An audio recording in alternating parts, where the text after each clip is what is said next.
All right, top of the hour, folks. 866-99 Sirius. My little sign just fell down. Well, I get it. I asked April if she wanted me to wear the wig. Hi. No, I get it. I do it. Don't worry about it. Is her mic on? I asked April if she wanted me to wear the wig. We're on Facebook and YouTube. It's different sitting next to you. What do you mean? But you like it? Like is a strong word. Let me sit closer to you. No, still sort of calibrating what's happening. Okay. It's a judge's wig. It's a traditional barristers. Right. I get it. And yet it's still so much. So it's early. A lot. I mean, it is. Not that you can't pull it off. I just wasn't ready. No one told me. I wasn't prepared. Why don't you just use more than one piece of tape? No, you're going to mess up the screen. What's wrong with you? Your grandmother is rolling over in her grave right now. What are you doing touching the screen? Oh, that's no good. It's no good. All right. We're here in studio. I only wanted to see you dancing in the April rain. I've forgotten that. Too. April rain. We can stop it anytime. April rain. Okay. Great. Yeah. Come on, y'all. Where's my background singer ready? April rain. We're done. April rain. Okay. Good morning, everyone. We're so done. Ooh. Okay. I got up early for this. I don't know. I get the wig and the music, sir. It's like a Mozart thing. The wig and the music. No, it's a judge. No, I get it, but it makes more sense. Oh, look at we can put best producers, best producers ever. Look at that. Y'all hear this on the radio can hear. You can't hear it on social media. It's We're on Facebook.com/Make-It-Plain, YouTube.com/Make-It-Plain. Post a YouTube link to Twitter too, please, because she's big. Her social media main platform is Twitter. You can lead it up. I'm a hashtag goddess. That's what I like that. You like that? And we're gonna talk about her latest hashtag. I got a lot going on between the Yankees and everything that's happening. Now, first of all, you saying the wig is a lot, but you know what you signed up for. You know what you came. You knew what was going to happen. But it's still just as bad, right?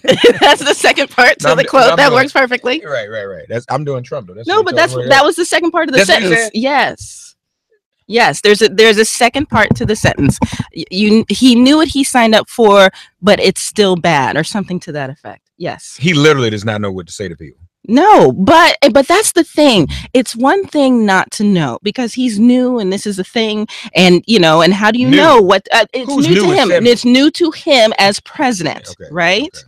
And we can blame 53% of white women for that. But even after that, he has people who can help him. He has protocol. But my thought is his ego is so strong that he just says, no, I'm just going to wing it. And that's why we get what we get.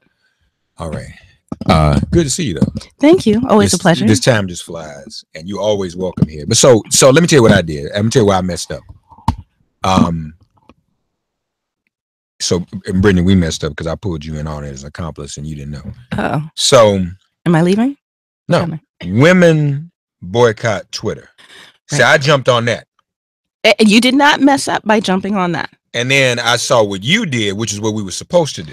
But see, I heard all the back. See, after I jumped on women boycott Twitter, because I'm well trained. I just do what women say. I love that. But then a whole another group of women. How are you single? It was. Well, that's a whole nother conversation. Brittany. I've got at least 2 hours, right? Explain that. Brittany can probably break that down. But this is one reason right here. I'm sure. Touche. Look at this fool with this wig on. Touche. That's the main reason. But you're creative. You're out the box. So look, check this out. Then I hear all the back and forth for women on Twitter saying, well, why would we silence our voices? Which was like, well, that makes sense too. So it was a split, whether to boycott because of the Rose McGowan piece or whether to and then you came with a whole nother angle. Yeah. Affirming women of color. Yeah. Because while what was happening with Weinstein and McGowan was still dealing with Jemele Hill, who I still don't think is back on TV yet. No, she had 2 weeks suspension, excuse me. So talk to us about, because you'd had, oh my God, she is a hashtag guy. Every hashtag she's ever created. Not every. If she had created Get Woke, okay, it'd be viral. Because I created it, it's not viral. Every hashtag she created has gone viral. Not every. Oscar So White. Why don't you do just a hashtag, you know, I'm waiting for somebody to pay me to do a hashtag wonderful Mark Thompson or something, so that can go viral. Oh, you like that? Wonderful. All right. Can I get some serious buy-in? We can talk after the show. Absolutely. So I created Women of Color Affirmation, or WOC Affirmation, and it's still going. And I actually created it on the train at about 12:15 Friday morning, leaving from here, going back home, because I had been offline for most of the day on Thursday. I knew obviously what was going on with the Rose McGowan situation, and the fact that she, as I said, was a one-person wrecking crew with respect to raising the voices of women and men who have been the victims of sexual assault or violence or discrimination or harassment at the hands of very often entertainment industry executives with a whole bunch of power. So what happened was Rose at one point posted the phone number of a celebrity, and that violated Twitter's terms of service. So they locked down her account to get rid of that tweet because, you know, you can't post people's personal phone numbers, right? And I actually agree with that particular part of it. So people didn't understand exactly what had happened. And so they just thought that Rose's account had been locked down because she was speaking out and that she was being silenced. So Women Boycott Twitter was created so that women were going to take Friday off of Twitter and just, you know, raise their voices in silence or something. I'm not exactly sure. So I said, okay, I get it. I understand. We all want to stand up. But then as I kept reading, I was looking at the women who were being very supportive of Rose, and rightfully so, but had not been equally supportive of women of color. And it was way before Jemele Hill, who has been suspended by ESPN for some of her tweets that she wrote on her personal time, by the way. But, you know, let's go back to Leslie Jones, who received an amazing amount of negativity simply because she was going to star in the Ghostbusters movie. She's going to be one of the stars. So because of her job, right? So, and it wasn't, and I mean, the Ghostbusters remake was all women, but only Leslie received the type of vitriol, right? Because she was a Black woman, even though we had Ernie Hudson in the original Ghostbusters movie, who was a Black man. So it made absolutely no sense. But there was no boycott of Twitter for that, right? Even though all of that was happening on Twitter, whereas Rose McGowan stuff was happening sort of off Twitter. Jemele Hill. And there's so many other women. I named Blair Imani, who received very targeted abuse and harassment online after going on the Tucker Carlson show. Jamila Lemieux also received an amazing amount of backlash unnecessarily. So what I said was, let's be consistent. If we're going to support Rose McGowan and all other women, let's also support women of color. So instead of taking a boycott, let's raise our voices, because I think they're strongest when they come together, and let's affirm and celebrate women of color. Okay, I got it. And it worked, because that's what was happening. A lot of that was going on. But it's interesting too. We're talking about women of color who've been abused on Twitter itself. Right. Not so much sexually abused in the way that Harvey Weinstein's victims were. Did he have any women of color who were his victims? Not that I know of. I know that some women of color came out and said that they had been harassed or abused, but not necessarily by Harvey Weinstein. But, you know, the floodgates have been open. So there are so many other people who have also been sort of drawn into this, and women and men coming out and coming forward and being strong and saying, me too. That's the hashtag that's being used right now. Which was also started by a Black woman. Yes. So people realize, years ago. Who I know. Yes. Tarana, yes, was on another member of the board in Selma. She was always with us in Selma area organizing summers. I've known Tarana for years, and we're going to get her on the show at some point. But she started at about a decade ago. Yeah, about 10 years ago, and it was sort of revitalized or amplified by Alyssa Milano. I'm not sure if she knew about Tarana, but there was a question there about the erasure again of the contributions of Black women. Our invisibility, right, is what we're dealing with. 866-99-SIRIUS. Melissa did correct herself. She did. Yeah, she gave her credit. To say that she learned later. She said she learned later. Come sit over here so we can get on camera. I'm good. She said she learned later who Tarana was, and then tweeted out a link to her organization's website. So she did correct herself eventually. There's a chair over there. Okay, I don't know why she. All right.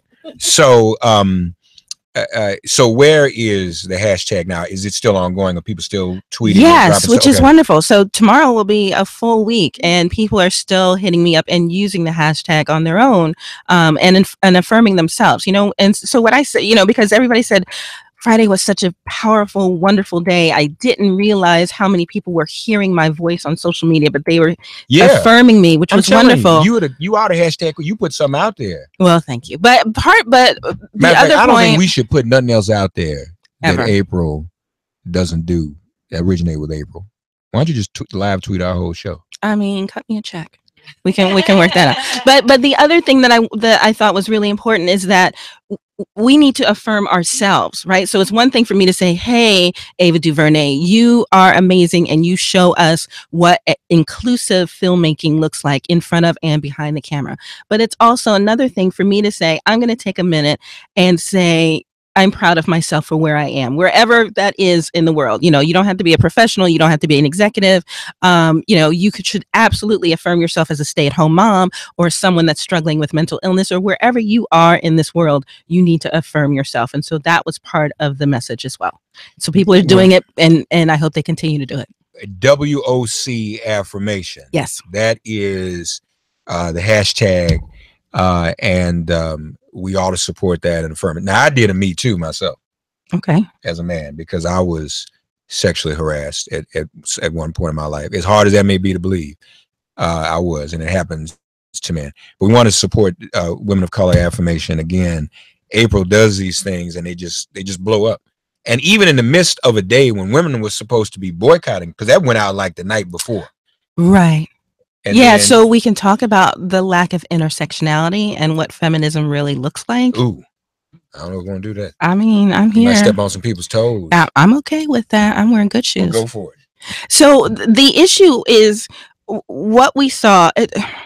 There's a hashtag that was started by Mickey Kendall that says solidarity is for white women. And the issue is that white women don't stand up for women of color. And so, and we saw that on Friday with Women Boycott Twitter and WOC affirmation. I mean, women came back to me on Saturday saying, what is this? I don't get it. Why do you need a special quote unquote hashtag? Why can't it just be women affirmation? You know, not all women, that kind of thing. And so it's a problem, because feminism, to me, I don't identify, although I believe in equity and liberation and justice for all women and non-binary people, I don't identify as a feminist. You don't? No, because feminism has never been intersectional that I have seen. So you're standing in the Women's March, right? Millions of women wearing these pink pea hats, right? But they're going up. You can say what they were. I'm not going to. That's not my style. I run a PG-13 show. Okay. Thank you for sorry. allowing that. But at the same time, these same women are shaking hands and taking selfies with the cops that the Black women are protesting for, violating their constitutional rights, for the state-sanctioned violence, right? So you're not really thinking about what's going on. And so because feminism isn't intersectional, that's not how I identify. And that's why women of color affirmation was so important. And, you know, that's the problem. Zerlina Maxwell and I were having a conversation about that. It's because Zerlina considers herself a feminist. I actually consider myself a feminist. I don't concede the term or the definition as white women who don't want to be intersectional, those that don't want to be, having exclusive control over that word. That's fair. And you're reclaiming. Yeah, that's reclaiming. Okay. But again, see, that's the problem.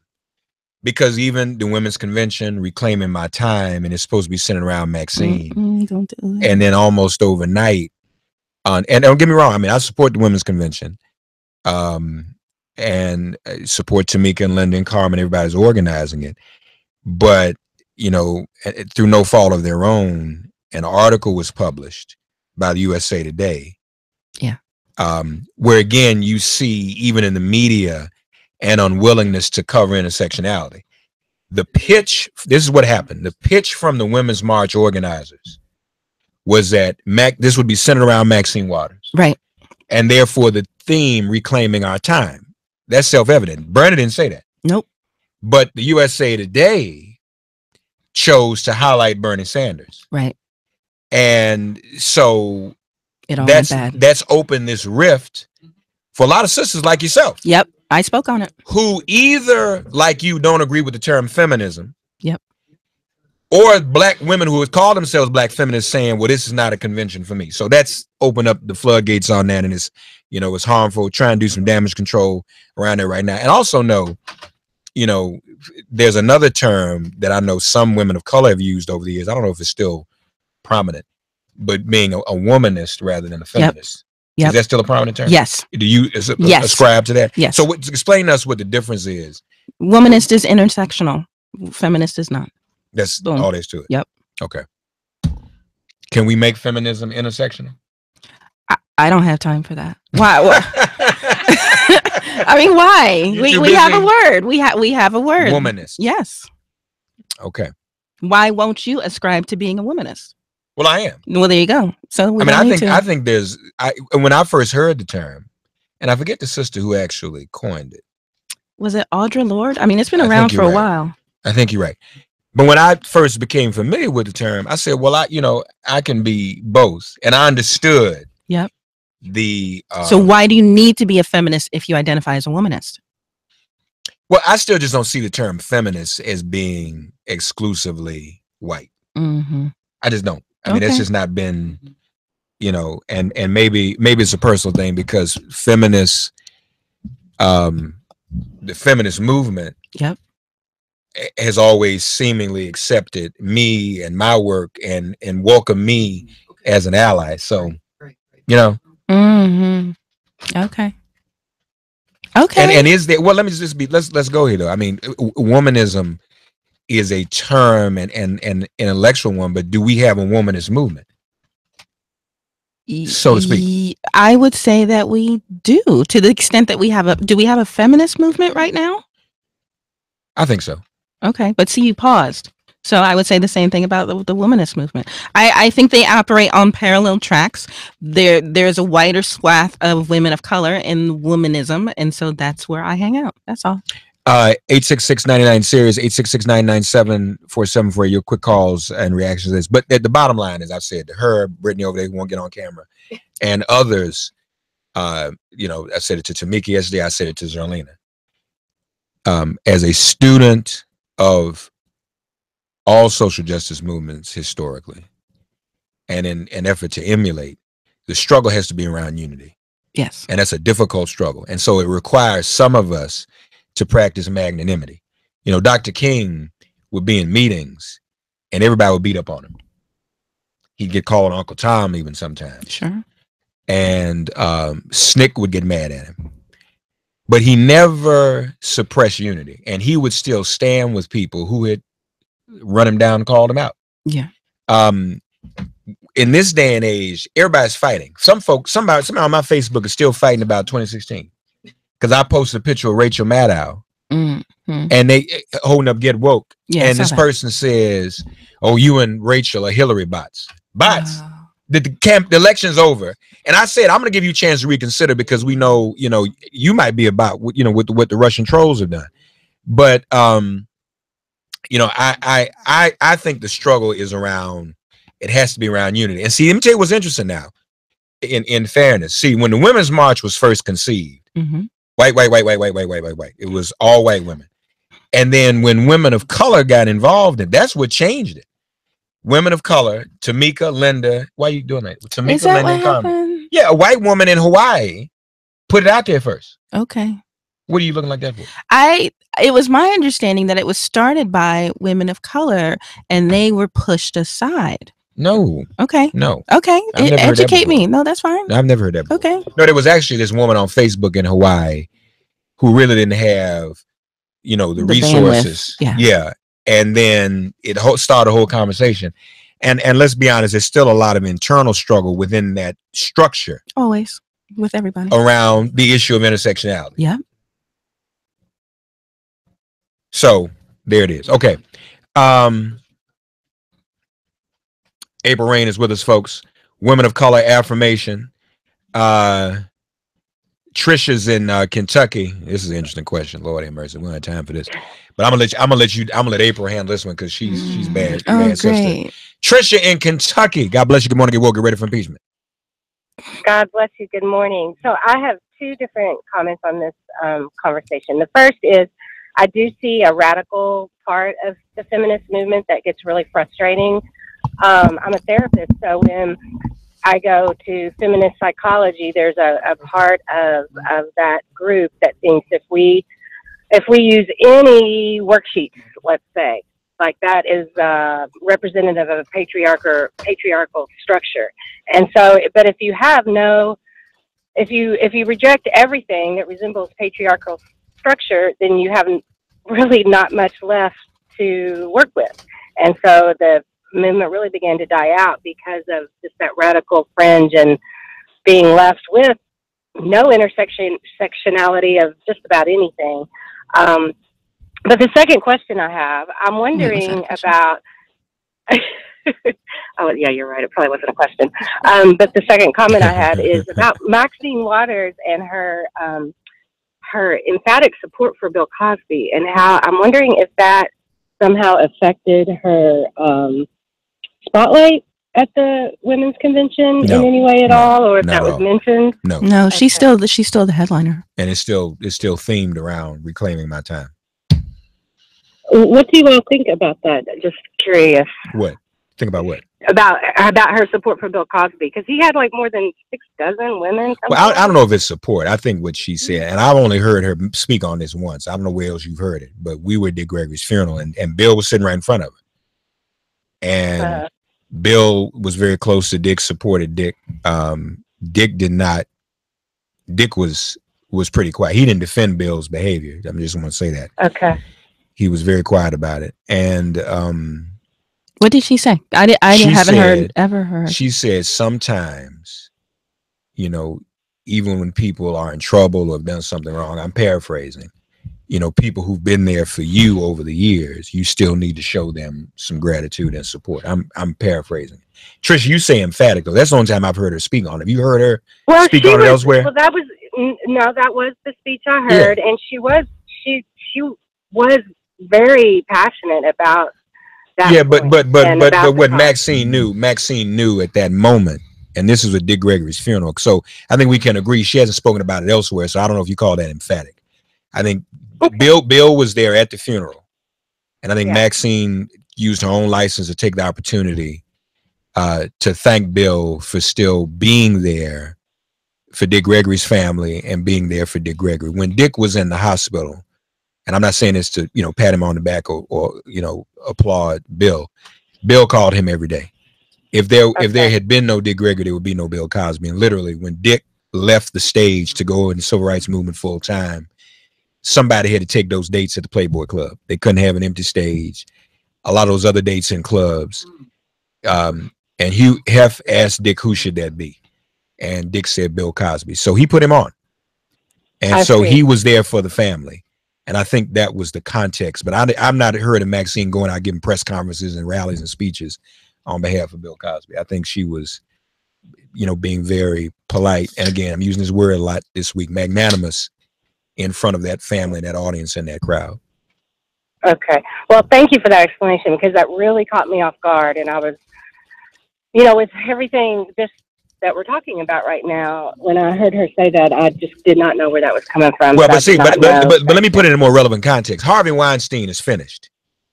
Bill Cosby is finished. Donald Trump is still the president. Bill O'Reilly's trying to make a comeback, and Fox News cross street still in business. The Weinstein Company is not Fox News Channel. So his crimes are bad, but it's not the whole organization. His brother got rid of him. His own brother got rid of him. The company got rid of him, right? The Cosby Show was a great show, but we can't see any of that other great talent. Phylicia Rashad didn't sexually assault anybody, you see. So, but Fox News is still rolling, and they have multiple incidents of this. It is a sexual harassment, racketeering culture. Right. If you just in the mood to go get sexual harassed, just walk across the street. Wow. If you're in the mood, just go across the street. You too. Y'all want to go get sexual harassed today? Wow. I promise you, just go right across the street. You don't have to be on there. Just go to the reception desk. and sign in. Boom. It's gonna happen. But see, they're trying to do this equivalency and attack people who've been supportive of some of our causes and make it look like we condone that and everybody's into that. No, that's not the case at all. And Trump is still the president. Could I say I like to grab women by the pee, even though no man in history has ever said that? Listen. And I've talked to some dogs. We all know some dogs. Say, bro, you ever done that? You ever grabbed a woman by the pee? Not locker room talk at all. Nope. I mean, I don't know what, but anyway, I don't want, it's just right, it's PG-13. I don't want to get too graphically into that. But men don't talk like that. Yeah. You can grab something else. Sir. But you can't, I'm sorry. Thank you for calling, Trisha. Have a lovely day. I'm being censored. I'm being censored by the Hollywood censor. Science in Virginia. Science, God bless you. Good morning, get woke, get ready for impeachment. Go right ahead. You're on there with April Rain.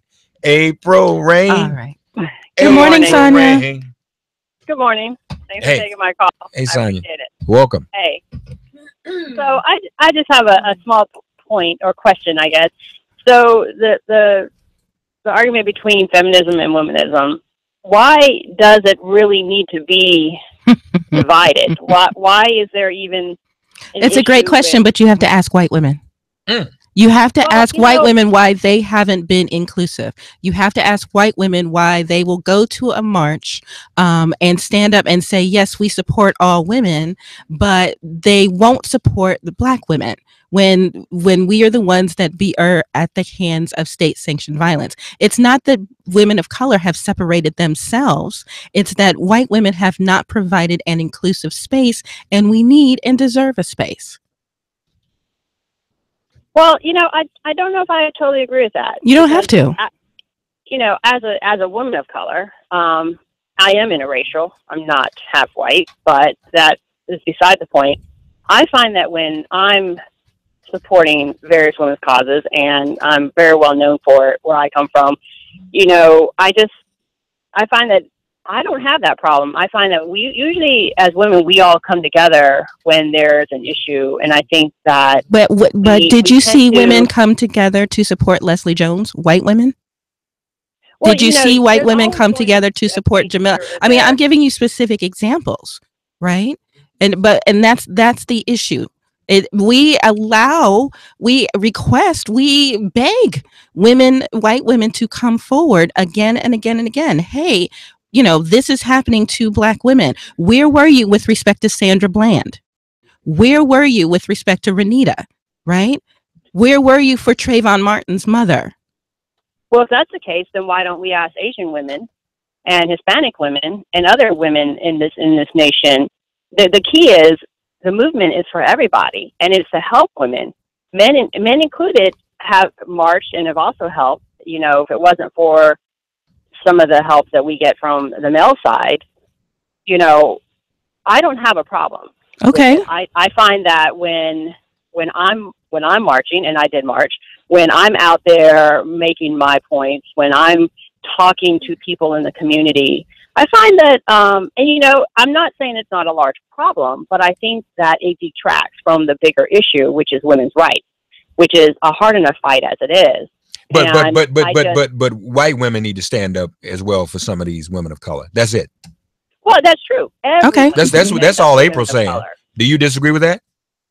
No, I don't disagree that white women need to stand up. I think that everyone needs to stand up together. I think it needs to become, okay, but let me try. Let me try to help you understand another way though. Let me tell you how to do it. The face of the environmental movement is white. The face of the LGBTQIA movement is white. All right. Frankly, the face of the progressive movement is white. All right. Mm-hmm. I'm just on this channel, you see. So that's and that has to do with a lot of things: culture, media, ingrained perspective on what is palatable. So it ought to be white. That's what makes it. So there's even a struggle for black environmentalists to be recognized in the environmental movement.